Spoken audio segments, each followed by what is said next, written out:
നിറം കാവിയാണെന്ന് പറഞ്ഞതിന് ഇൻഫ്ലുവൻസർ പേളി മാണിക്കെതിരെ ഇടത് ജിഹാദി സൈബർ സംഘങ്ങളുടെ വിദ്വേഷ പ്രചരണം.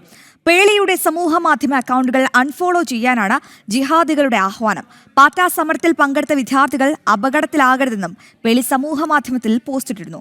വിവരങ്ങളുമായി രേഷ്മ ബാബു ചേരുന്നുണ്ട്. രേഷ്മ, പേളി മാണി എന്ന മിടുക്കി ഇൻഫ്ലുവൻസർ എപ്പോഴും നട്ടൽ നിവർത്തി തന്റെ നിലപാടുകൾ സമൂഹമാധ്യമത്തിലടക്കം പൊതുസമൂഹത്തിൽ ഉന്നയിക്കുന്ന ഒരു ഇൻഫ്ലുവൻസർ കൂടിയാണ് പേളി മാണി. അപ്പോൾ പേളി മാണിക്ക് കൃത്യമായി അറിയാം എന്താണ് ഈ പാറ്റ സമരം എന്തായിരുന്നു എന്ന് അവർക്ക് കൃത്യമായ ബോധ്യമുണ്ട്. വിദ്യാർത്ഥികളെ ബോധവൽക്കരിക്കാനുള്ള ശ്രമവും പേളി മാണിയുടെ ഭാഗത്ത് നിന്ന് നടത്തുന്നു. മറിച്ചുള്ള പ്രതികരണങ്ങളും സമൂഹ മാധ്യമങ്ങളിൽ ഉണ്ടായാലും പക്ഷേ അവർക്കെതിരെ ഒന്നും സൈബർ ആക്രമണം നമ്മൾ കാണുന്നതേയില്ല.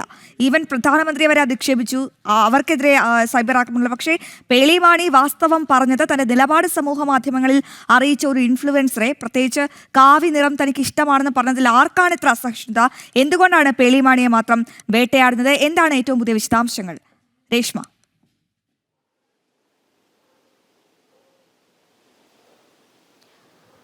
അശ്വതി, പാറ്റ സമരത്തെ അനുകൂലിച്ചവരെ കൈയടിക്കുക അല്ലെങ്കിൽ കൈയടിച്ച് അവർക്ക് പിന്തുണ നൽകുക, ഈ പാറ്റ സമരത്തെ അനുകൂലിക്കാത്തവരോട് ഒരു അസഹിഷ്ണുതാ സമീപനം അതെക്കാലവും ഉണ്ട്. അത് തന്നെയാണ് യുടെ കാര്യത്തിൽ ഉണ്ടായിട്ടുള്ളത്. അതായത് പേളി മാണി വിദ്യാർത്ഥി പക്ഷത്ത് നിന്നും ഒരു പോസ്റ്റ് ഇട്ടിരുന്നു. അതായത് ജീവൻ കളഞ്ഞും ഈ സമരത്തിൽ നിങ്ങൾ നിൽക്കരുത്, അതായത് ഒരു അപകടത്തിലേക്ക് വിദ്യാർത്ഥികൾ പോകരുത് എന്നുള്ളൊരു മുന്നറിയിപ്പ് നൽകിക്കൊണ്ടായിരുന്നു പേളി മാണി ഈ പാറ്റ സമരവുമായി ബന്ധപ്പെട്ട് ഒരു പോസ്റ്റ് ഇട്ടത്. ഇൻസ്റ്റഗ്രാമിൽ അടക്കമായിരുന്നു പേളി പോസ്റ്റ് ഇട്ടത്. പക്ഷേ അതിന് തൊട്ട് പിന്നാലെ പേളിക്കെതിരെ വിദ്വേഷ പ്രചാരണങ്ങൾ ഉണ്ടാകുന്നു. പിന്നീട് ചില കോണുകളിൽ നിന്ന് സൈബർ ആക്രമണങ്ങൾ ഉണ്ടാകുന്നു.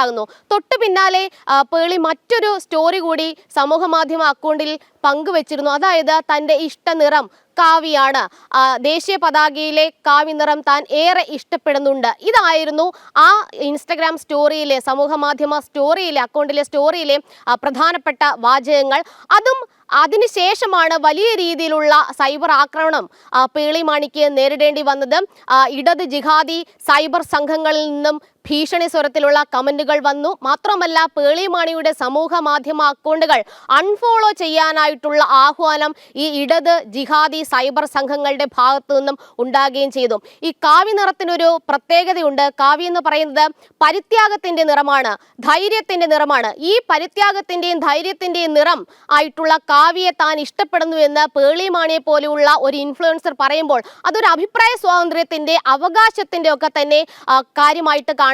പക്ഷേ ഇവിടെ ഇടത് ജിഹാദി സംഘങ്ങൾ കണ്ടിട്ടുള്ളത് പേളി മാണിയെ ഒരു രാഷ്ട്രീയ വ്യവസ്ഥിതിയുടെ ഭാഗമായിട്ട് ചിത്രീകരിച്ചുകൊണ്ട് അവർക്കെതിരെ സൈബർ പോരാട്ടം നടത്തുക എന്നുള്ളതാണ്.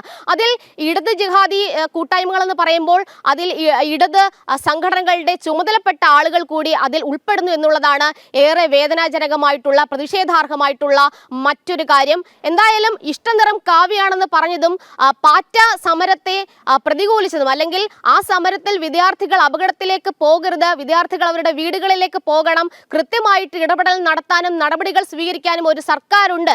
ചർച്ചകളിലൂടെ അക്കാര്യത്തിൽ നമുക്കൊരു ശാശ്വത പരിഹാരം കണ്ടെത്താം എന്നുള്ളതായിരുന്നു പേളി മാണി അത് തന്നെയാണ് പേളി മാണിയുടെ നിലപാടുകൾ.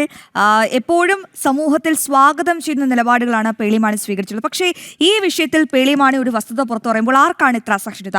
പച്ച നിറം ഇഷ്ടപ്പെടുന്ന ഇൻഫ്ലുവൻസർമാർക്കെതിരെ ഇവിടെ കൂട്ട സൈബർ അറ്റാക്കില്ല. ചുവന്ന നിറം ഇഷ്ടപ്പെടുന്നവർക്കെതിരെയും നീല നിറം ഇഷ്ടപ്പെടുന്നവർക്കെതിരെയും ഒരു സൈബർ അറ്റാക്കുമില്ല. കാവി നിറം ഇഷ്ടമാണെന്ന് ഒരു ഇൻഫ്ലുവൻസർ സമൂഹ മാധ്യമത്തിൽ നട്ടല്ല വളയ്ക്കാതെ നിലപാട് പറയുമ്പോൾ ആർക്കാണ് ഇത്ര അസഹിഷ്ണുത? ലക്ഷ്യം വ്യക്തമാണ്, കൃത്യമാണ്. നമുക്ക് എല്ലാവർക്കും അറിയാവുന്നതുപോലെ ഒരു ആസൂത്രിത ഗൂഢാലോചന, ഈ ദേശവിരുദ്ധ ശക്തികളുടെ ഈ ഒരു കൂട്ടുകെട്ട് അത് തുറന്നു കാട്ടുന്നവർക്കെതിരെയുള്ള സൈബർ അറ്റാക്കുകൾ ഇങ്ങനെ നടന്നുകൊണ്ടേയിരിക്കും.